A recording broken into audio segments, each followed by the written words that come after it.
प्रभु यीशु मैं करता तेरी सुमिरन। लड़कैया गुण हमें सिखाया जब हम रहले बालेपन। हाथ जोड़ के हे प्रभु यीशु मैं करता तेरी सुमिरन।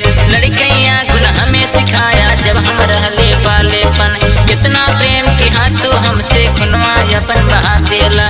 दुख संकट से हमें बचावा आवा पार लगावा विनती करेला बालकवा धीरे धीरे। विनती करेला बालकवा धीरे धीरे।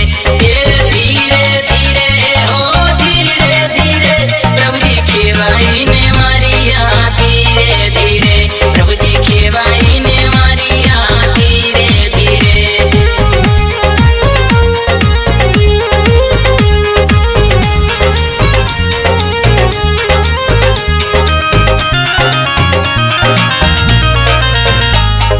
शेर के मुँह बंद तो कई के दनियल के तू बचा लेला। 4 दिना के मुर्दा लाजर के तू जिंदा कई देला।